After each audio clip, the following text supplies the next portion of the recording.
Hey guys, welcome to 6-Bit 2 Interest Vlog. So today we are going to learn states of consciousness, and this is lecture number 1 of this series. And about me, I'm NET JRF and SET exam qualified. I qualified the examination in 2019 right after my post graduation. So let's continue.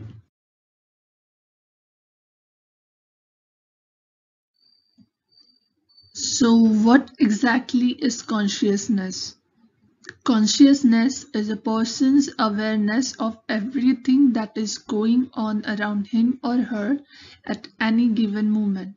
So you are aware of this lecture, right? You're aware of your surrounding, your environment. That is what consciousness is.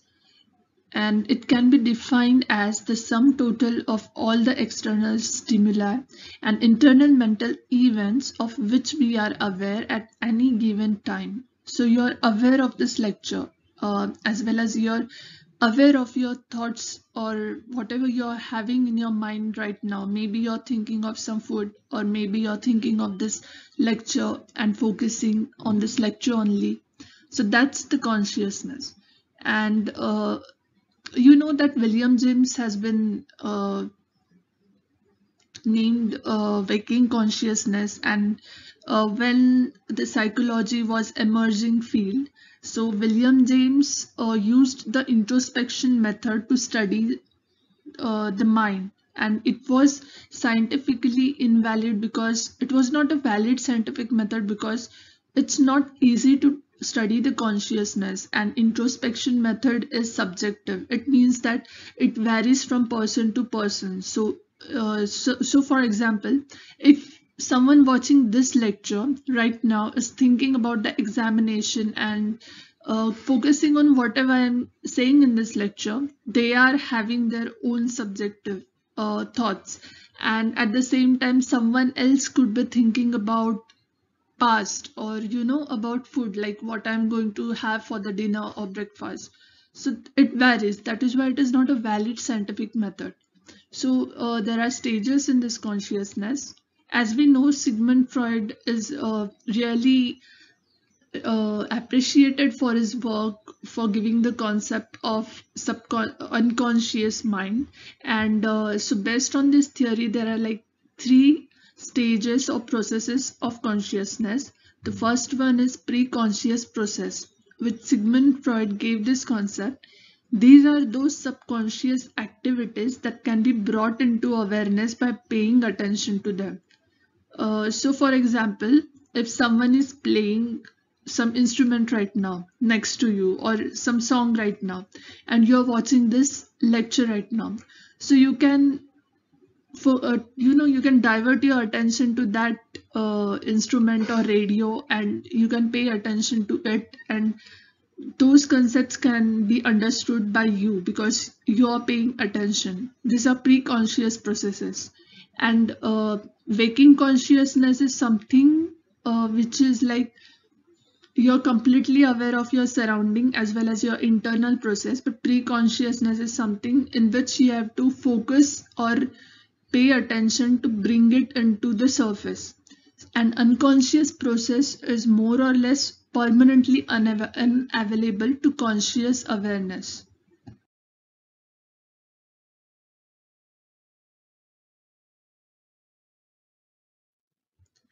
So consciousness and attention. So we will talk about selective attention. Just in the previous slide, I explained to you like how you can divert your attention and focus on something. So that is exactly is selective attention, because we are constantly bombarded with lots of sensory information, and the selective attention is important in it, because if we were to uh, pay attention to all the stimuli going around us and going inside our mental cognition activities, then we would be it would be like overwhelming for us. So there is a concept of selective attention, that is a cognitive or mental process that limits the amount of information allowed into consciousness. It is known as selective attention. Right now you guys are using the process of selective attention. you're just paying attention to the lecture, I hope so, and not thinking about something else. So that's selective attention.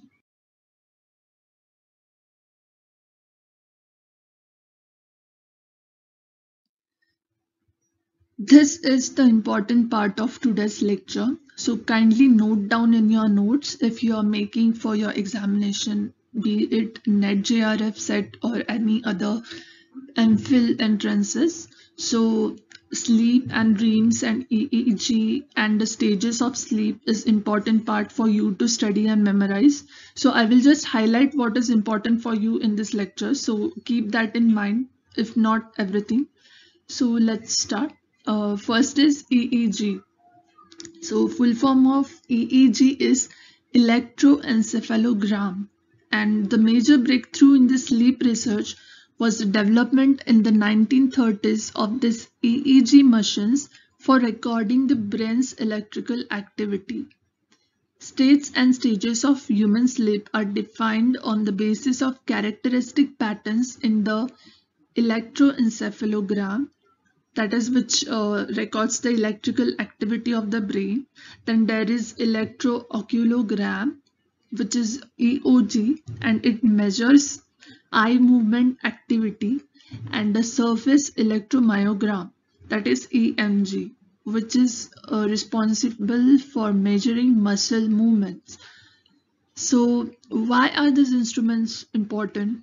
I mean, what is the why, I mean, eye movement is important. So it is because there are two types of sleep. One is REM sleep, which is the full form is rapid eye movement sleep, and the second is NREM sleep, which is non-rapid eye movement sleep. So hence it is important to measure the eye movement, and muscle movement is important because when you are in a deep sleep, or when you are dreaming or having nightmares, when you are in the REM sleep, your body is paralyzed. So we got to know all these conclusions because of the research, and in this lecture I will be using the short forms as REM and NREM sleep. So kindly note down the full form for reference. So what is rapid eye movement sleep? So dreams occur during this stage. This is also known as paradoxical desynchronized or D-sleep. And non-rapid eye movement sleep is also known as orthodox synchronized or S-sleep. NREM sleep is again subdivided into 4 stages. So we will be seeing the stages now.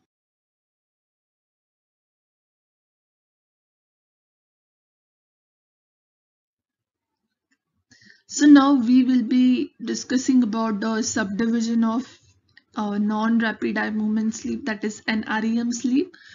So here are the stages. The first stage is NREM sleep, stage 1. So remember that when you are awake, so right now you are awake, right? I hope no one is sleeping watching this lecture. So you are awake and you are right now, your brain is signaling the uh, beta activity. There are brain waves which we study using EEG. So in stage 1 sleep, that is NREM stage 1, the lightest stage of sleep characterized by an absence of alpha waves and low voltage. Predominantly, theta activity starts showing in this stage of sleep. So it is important for you to note down the sleep stages and which activity is seen in which stage, because this can be asked in any examination. So stage 2 and REM sleep follows the stage 1 within a few minutes and is characterized by two typical EEG changes. One is you can see sleep spindles, which is characteristic of waxing and waning amplitude, and K complexes, which is high voltage spikes present intermittently. So these two can be seen during the stage 2 and REM sleep. And stage 3 and REM sleep shows appearance of delta waves. So delta waves are like long waves and it means deep sleep. Now you're entering into the deep sleep. So stage 4 and REM start showing the predominant delta waves.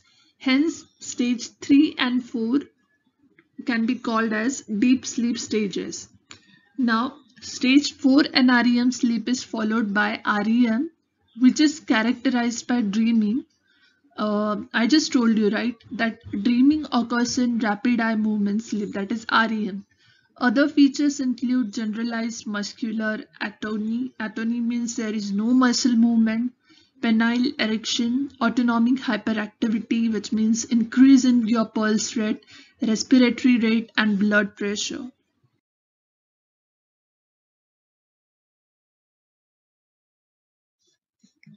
Now we will quickly see the stages of sleep in this diagram. You can just pause the video and note it down if you want to uh, for better understanding. So the first stage is NREM stage 1. It is like you're just falling asleep and half awake, like it's a light sleep. Muscle activity slows down, occasional muscle twitching is there. Then after 5 to 15 minutes you enter into an REM stage 2 sleep. So brain does less complicated task, breathing pattern slows down, your heart rate slows down, there is decrease in your body temperature, and after another 15 minutes you enter into the stage 3 of an REM.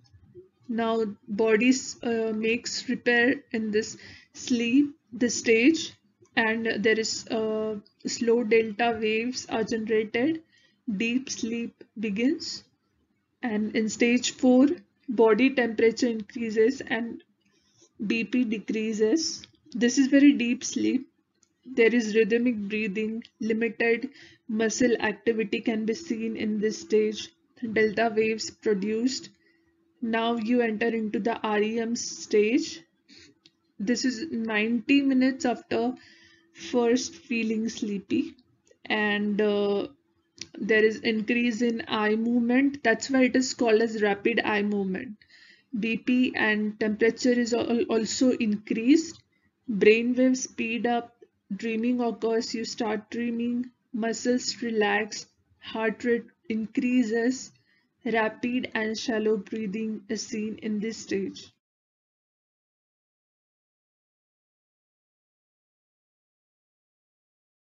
So now I just told you right about the brain waves. So even you can see this diagram. This is EEG recordings during sleep.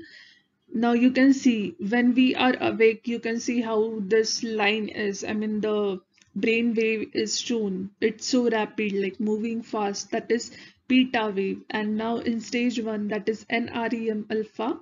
It's alpha waves. Then in stage 2, it's theta waves, and you can see sleep spindles and K complexes in stage 2 and REM sleep. Stage 3 is an REM delta wave. You can see how it has slowed down, and in again then in REM, that is rapid eye movement, it's showing this like your eyes move fast, so you can just observe this pattern.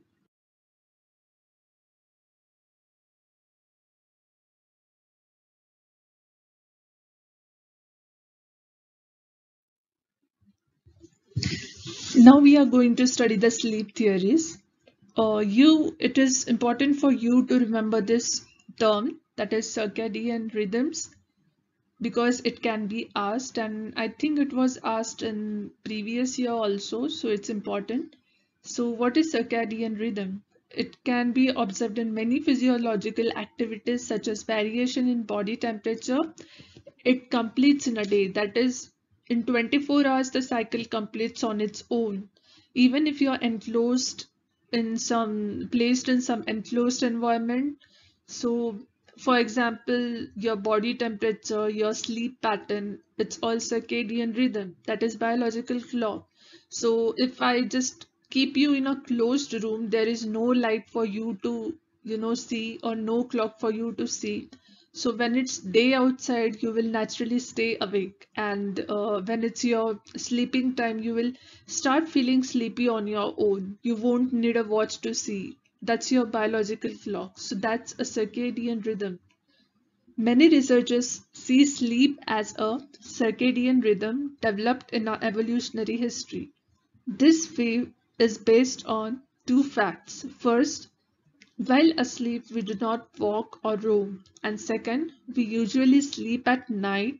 So it means, right, that we are not attacked by any predators and we are safe.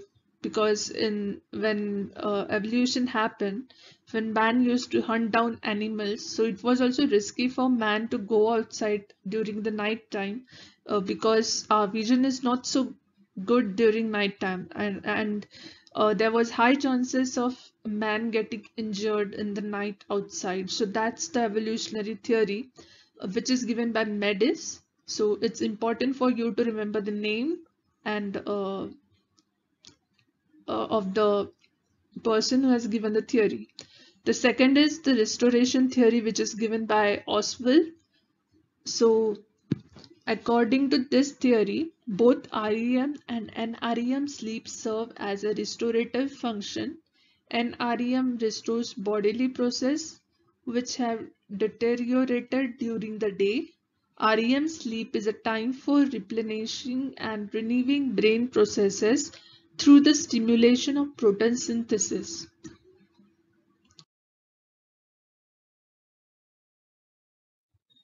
So now we are going to see the sleep disorders. I have given the names and I will be explaining these disorders in short. The second, sleepwalking or somnambulism, is important. Just remember the name, somnambulism, like it's used for sleepwalking. So chances are they may not just use sleepwalking term directly. So it occurs during deep sleep, which is stage 3 and stage 4. I guess everybody knows about sleepwalking, that is person walks in a sleep. They are not aware that they are doing activities. They can even eat food. They can even, like kill someone, and they can do anything when they are sleepwalking. So it depends on the severity level. So it occurs during deep sleep and not during REM sleep. I'm repeating that it does not occur during REM sleep. So during REM sleep, only dreams and nightmares occur. So that is about sleepwalking. Now insomnia. Insomnia, as you know, is you can't fall asleep. Like it's the long-term inability to obtain adequate sleep due to either you're just not able to sleep, or when you sleep you're just waking up during the night multiple times and it's disturbing your sleep. Or it's like third is early morning wakening, which means like you're waking up 2 to 3 hours before normal rising time. That's insomnia. Now we will be seeing up about narcolepsy. So narcolepsy is a sleep disorder characterized by sudden irresistible attacks of sleep during normal waking hours. Like for example, you are watching this lecture. So if you are having narcolepsy, then you will fall asleep without realizing. If you are driving, you will fall asleep without realizing. You fall asleep multiple times during the day, and you are not even aware of it. So it can be risky for you to drive or do tasks like this, and if you are suffering from narcolepsy. Hence it can be treated, narcolepsy can be treated with stimulant drugs to keep the patient awake during the day, and by restricting the patient from doing dangerous activities like driving. And the last one is sleep apnea. So sleep apnea is repeatedly interrupted by cessation of breathing. That's sleep apnea. If your sleep is being interrupted due to breathing, or by obstruction of airflow in the throat while attempting to breathe. So that's the sleep apnea. Because sleep is continuously disturbed, the victim usually suffers from excessive daytime sleepiness, and little is known about the causes of this condition. However, many cases have been successfully treated by inserting a tube into the windpipe of at the neck, to facilitate breathing. So these are the sleep disorders.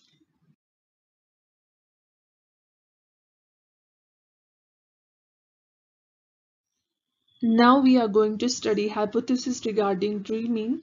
So as I think this everybody knows the role that Sigmund Freud played. So he has, according to Sigmund Freud, dreams are derived from unconscious drives or wishes, and images of dreams are manifest content, or it's the symbols of unconscious wishes, and unconscious wishes are called the latent content of dreams. So it's like, according to Freud, it's the unconscious driver wish. So if you're repressing any unconscious wish or drive, it will be seen in your dream. That's what Freud is saying. So the symbols of unconscious wish is known as manifest content, and this unconscious wishes are called latent content of dreams. So there is second theory which is called as biopsychological theory of dreaming, given by Alan Hobson and Robert McCarley. It's called activation synthesis hypothesis. So it's a biopsychological because they have rejected the idea that dreams are caused due to repressed unconscious wishes. So they have given a biological approach to understand the dreaming process. So according to this hypothesis theory, it means that the term activation refers to the state of the brain during REM sleep. Dream state of REM sleep is generated by a nucleus of cells located in the brainstem. This dream state generation occurs spontaneously in a periodic rhythm throughout the sleep cycle and activates the cortex, and images are drawn from stored information in memory. So the dream state which is occurring because of REM sleep, it is because there is a stimulation of nucleus of cells which is located in your brainstem, and due to this constant dream state which is generated spontaneously, so it again activates the cortex, and due to this images are drawn from your memory, and whatever you see in your sleep is the images from your memory. And this is the psychological theory of dreaming given by Alan Hobson and Robert McCarley.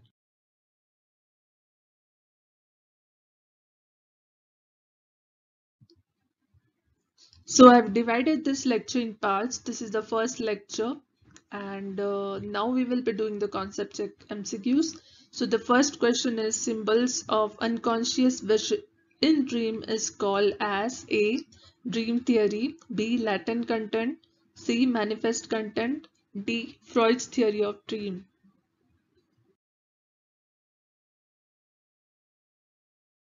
So the answer is manifest content. Second question is nightmares occur in which stage of sleep? A. An REM1, B. An REM2, C. REM, D. An REM3 and 4.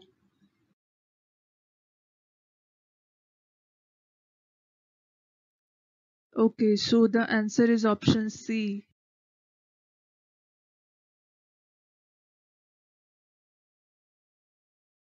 Okay, so thanks for watching. Do subscribe and share the video with your friends, and stay tuned for more upcoming conceptual videos related to NET, JRF, set psychology, and for MCQs, which will be uploaded once a week based on the all the lectures which I will be sharing from Monday to Saturday. So do go through the videos. Thank you.